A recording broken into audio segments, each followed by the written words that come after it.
तुमचं राशीला ब्लॉग मध्ये. आपण आज ना खरवस बनवणार आहोत. तर हा बघा गाईचा चीक आहे पहिल्या दिवसाचा. गाय पाडसाला जन्म देते ना, तर पहिल्या 2 दिवसाचं जे दूध असतं ना त्याला चीक म्हणतात. आता याच्यामध्ये हा अर्धा लिटर चीक आहे, त्याच्यामध्ये एवढा गुळ घेतलाय, 1 वाटी पावडर गुळ आहे. तुम्ही याच्यामध्ये साखर पण टाकू शकता. हा चीक एकदम पौष्टिक असतो, याच्यामध्ये प्रोटीन जास्त प्रमाणामध्ये असतात आणि ह्या चिकामुळे रोगप्रतिकार शक्ती वाढते. त्यामुळे हा चीक आपण नेहमी गाईचा पहिल्या दिवसाचा चीक असतो ना, तो आपण प्रेफर करायचा. तर आता हा गुळ याच्यामध्ये टाकून घेते आणि चांगलं हलवून घेते. चांगला का. आता याच्यामध्ये ना वेलची पावडर टाकते, थोडी वेलची पावडर, ते पण हलवून घेते चांगलं करून.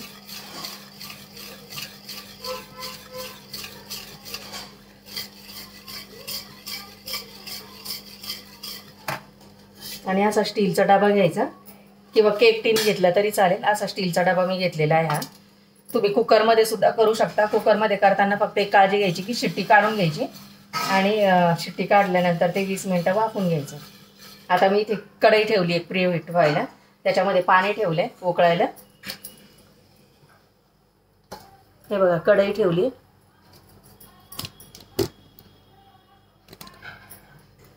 याच्यात पाणी गरम व्हायला ठेवलं. आता या डब्यामध्ये हे सगळं ओतून घेते दूध. आता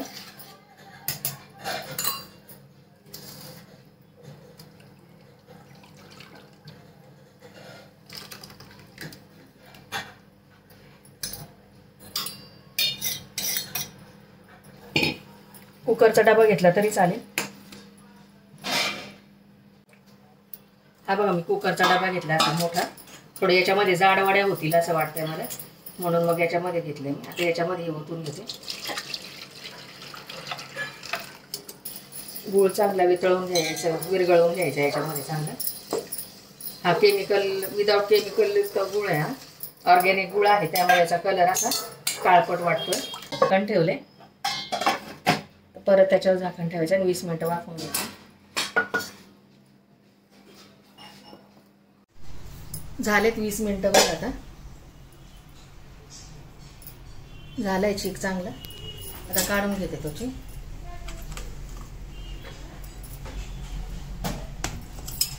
थंड होऊ देते. आता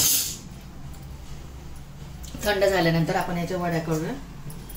असे कड सोडून घेते आधी.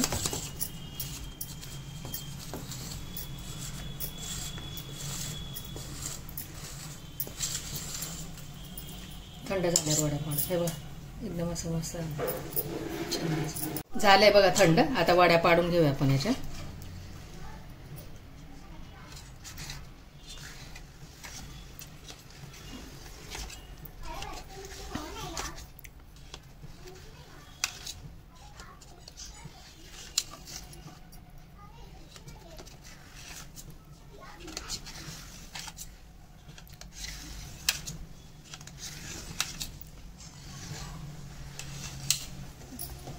तुम्हाला काढून पण दाखवते आता मध्यातून याच्यातून.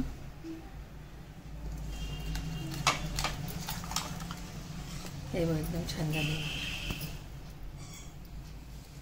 एकदम सॉफ्ट असे स्पॉन्जी असे मस्त. आता सर्व करून दाखवते. याचा फोटो काढला.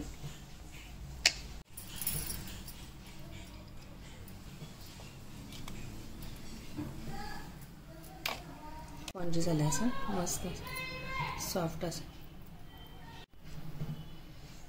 कसं झालेत बघा खरवस.